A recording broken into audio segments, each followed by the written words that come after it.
Right now, 11 floating cities are prowling the world's oceans, each one carrying more firepower than most nations' entire air forces. These nuclear-powered giants never need to refuel for over 20 years. They can produce 400,000 gallons of fresh water daily from seawater. Each one costs over $13 billion and houses 6,000 personnel. When one of these behemoths appears on the horizon, entire nations pay attention.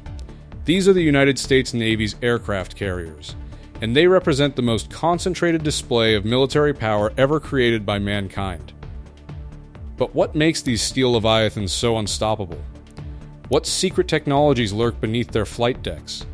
And why does the mere presence of one carrier strike group change the entire strategic calculation of any conflict zone? The U.S. Navy operates 11 nuclear-powered supercarriers, more than 3 times the number of any other country on Earth. These aren't just ships, they're sovereign American territory that can park anywhere in international waters and project devastating air power hundreds of miles inland. From the battle-tested Nimitz-Class workhorses to the revolutionary new Ford-class carriers, packed with 23 cutting-edge technologies, these vessels define modern naval dominance. The numbers tell an incredible story, but the reality is even more impressive. Before we dive into the details, let us know in the comments, have you or someone you know served on one of these magnificent carriers? Share your stories below.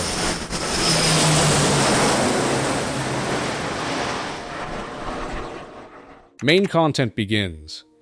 Let's start with the newest and most powerful carrier ever built, the USS Gerald R. Ford. This ship represents everything that's revolutionary about modern naval warfare. Commissioned in July 2017, the Ford weighs in at over 100,000 tons when fully loaded. That's roughly the weight of 800 Statue of Liberties. Her flight deck stretches 1,092 feet, longer than 3 football fields placed end to end. But size is just the beginning.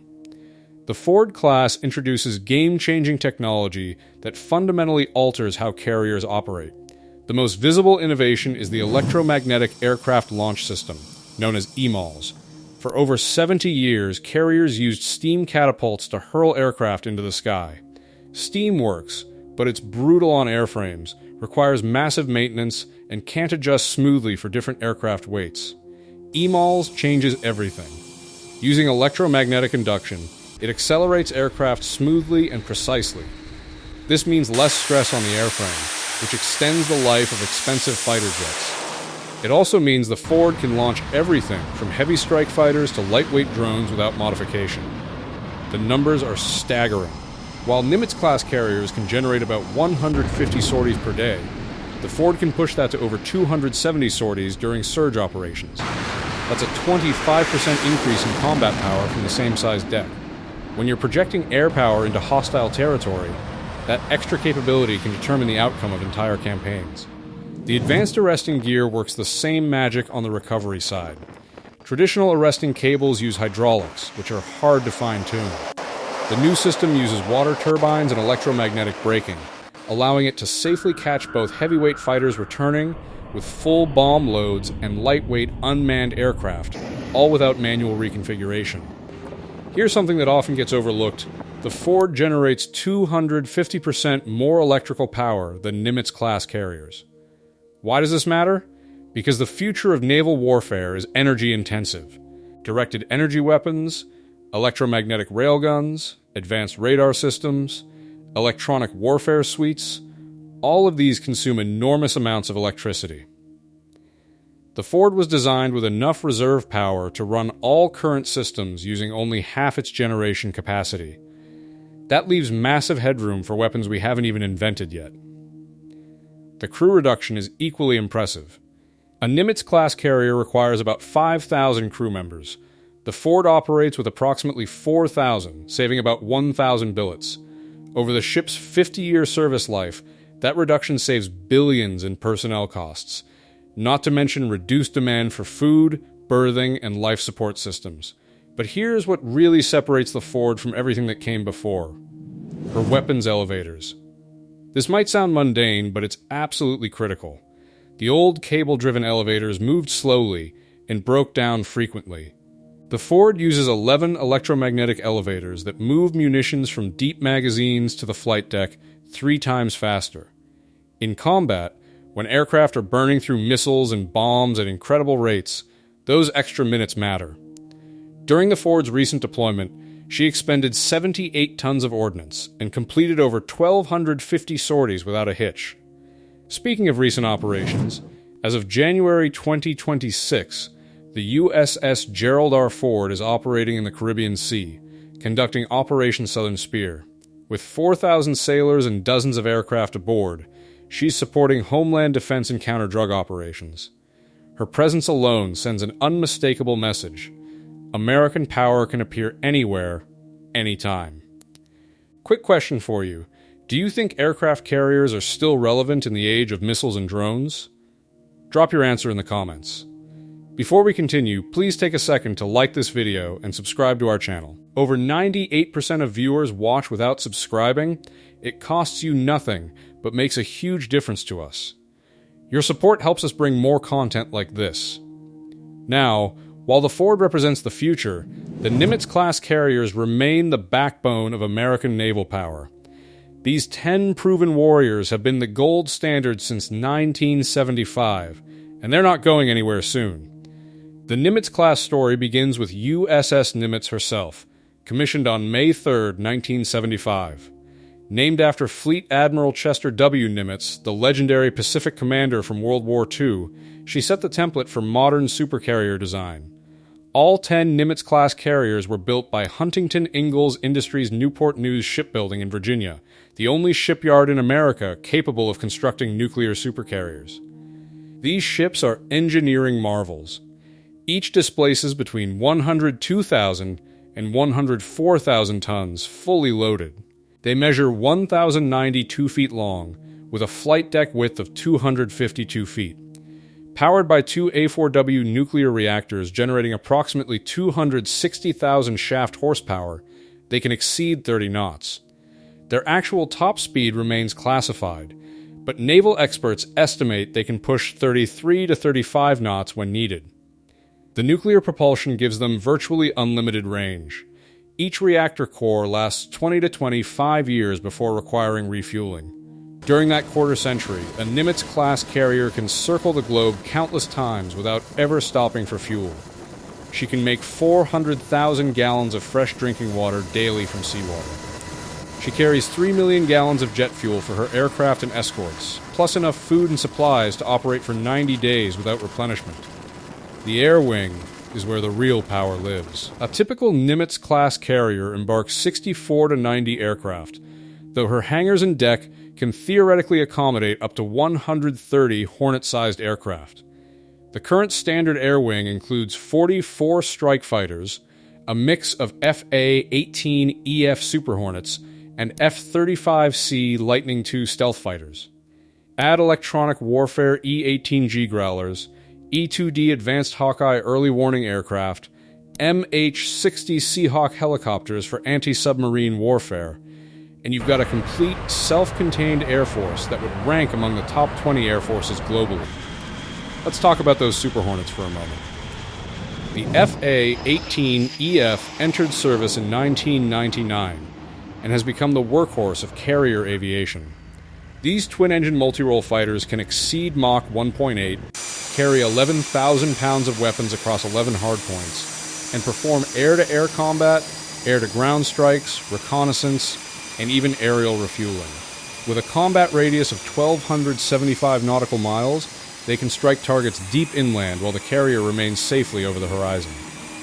The Block 3 Super Hornets now entering service feature reduced radar cross-sections, extended range thanks to conformal fuel tanks, advanced networking capabilities, and a service life extension that will keep them flying into the 2040s. They're not stealthy like the F-35, but they're proven, reliable, and can carry massive payloads. Speaking of the F-35, the C variant is the Navy's first supersonic stealth fighter. With internal weapons bays, advanced sensors, and network-centric warfare capabilities, it brings fifth-generation performance to the carrier deck. The first operational deployment happened in 2021 aboard USS Carl Vinson. Current plans call for each air wing to eventually include one squadron of 16 F-35Cs alongside 3 squadrons totaling 28 Super Hornets. This mix provides both stealth penetration capability and heavy striking power. But carriers don't operate alone. Each deploys as the centerpiece of a carrier strike group, which includes guided missile cruisers equipped with the Aegis combat system, destroyers, attack submarines, and supply ships. This layered defense creates an almost impenetrable bubble around the carrier, protecting her from air, surface, and subsurface threats. Here's a thought.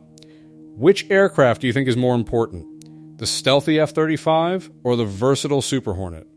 Let us know below. The defensive systems on these carriers deserve recognition. While carriers rely primarily on their escorts and aircraft for defense, they're not helpless.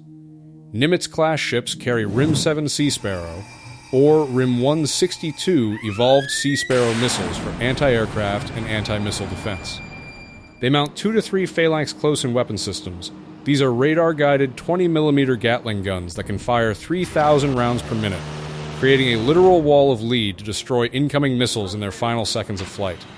Newer Nimitz-Class carriers also carry RIM-116 rolling airframe missiles, which provide another layer of point defense. Electronic warfare systems like the AN/SLQ-32 can detect and jam enemy radar and communications. The SLQ-25A Nixie system tows a noise-making decoy behind the ship to confuse acoustic torpedoes. Since USS Theodore Roosevelt, the carriers have been constructed with 2.5-inch Kevlar armor over vital spaces, and earlier ships were retrofitted with this protection. The radar suite is equally impressive. The ANSPS-48E provides 3-dimensional air search, precisely tracking incoming aircraft and missiles. The ANSPS-49 offers long-range 2-dimensional air search. The ANSPQ-9B gives high-resolution surface and air target acquisition. Multiple air traffic control radars keep the airspace around the ship organized during the organized chaos of flight operations. Now let's talk about the sailors who make these steel cities function. A Nimitz-Class carrier houses 3,200 ship's company plus 2,500 aircrew, totaling 5,700 personnel. That's more people than many small towns. These floating cities include post offices with their own zip codes, television and radio stations, newspapers, fire departments, libraries, hospitals, general stores, barbershops, and even Starbucks on some ships. The hangar bay alone is large enough to park over 60 aircraft, with maintenance facilities that can perform everything from minor repairs to complete engine overhauls. The flight deck is controlled chaos during operations. 4 steam catapults and 4 arresting cables enable simultaneous launch and recovery. During sustained operations, a Nimitz-Class carrier can launch 1 aircraft every 20 seconds, generating 150 sorties per day.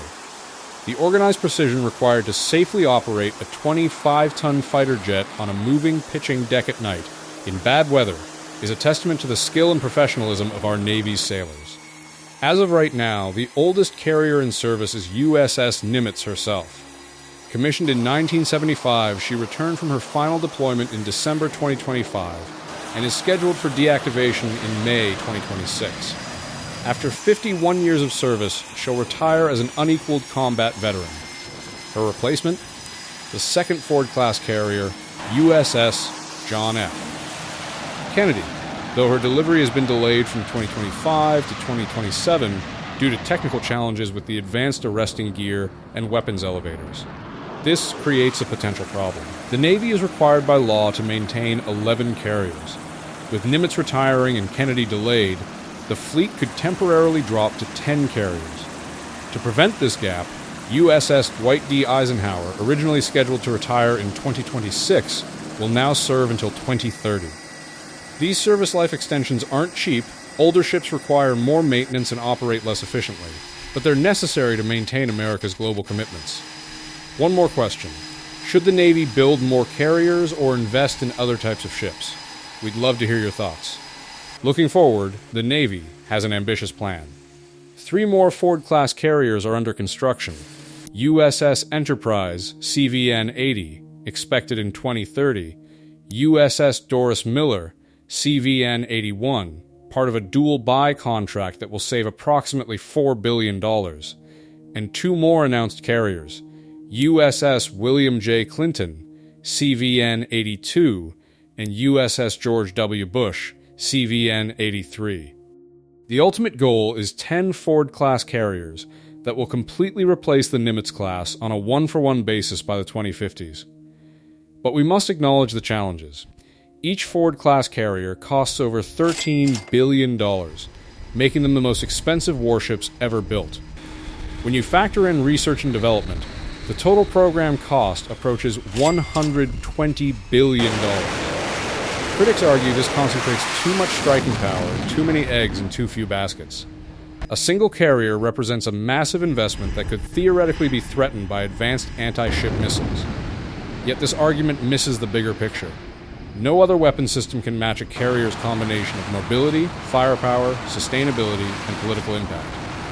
When international crises erupt, the first question American leaders ask is, where are the carriers? Their mere presence changes calculations and prevents conflicts from escalating. During natural disasters, they provide helicopter platforms, medical facilities, electricity generation, water production, and command and control capabilities that no other asset can match. The carrier also enables coalition operations. American carriers regularly host allied aircraft and personnel, strengthening partnerships and interoperability. They provide a visible commitment to allies under threat, demonstrating that America's security guarantees are backed by overwhelming force. The future air wing will look different. The Navy expects to add MQ-25 Stingray unmanned tankers by fiscal year 2027. These carrier-based drones will extend the range of manned fighters by providing aerial refueling, freeing up Super Hornets from the tanker role, and allowing them to focus on combat missions. Eventually, loyal wingman drones may fly alongside manned fighters, providing additional sensors, weapons, and decoys. The FAXX program aims to replace Super Hornets in the 2030s with a 6th-generation fighter optimized for carrier operations. While details remain classified, expect longer range, more advanced stealth, optional manning, and deep integration with unmanned systems. Conclusion. The United States Navy's carrier fleet remains unmatched in human history. From the proven reliability of the Nimitz-Class to the technological leap represented by the Ford-Class, these 11 nuclear-powered supercarriers provide options no other nation possesses. They protect global commerce, respond to humanitarian disasters, deter aggression, and project American power across 70% of the Earth's surface, covered by oceans. Our sailors and aviators who operate these magnificent vessels deserve our deepest respect and gratitude. Every day they stand ready to defend American interests and our allies, often spending months away from their families in demanding, dangerous conditions. Their professionalism, skill, and dedication make these technological marvels effective. If you found this deep dive into America's carrier fleet informative, please hit that like button and subscribe for more military content. These videos take extensive research and time to produce, and your support makes them possible. Stay proud, stay informed, and never forget the men and women who keep our seas safe.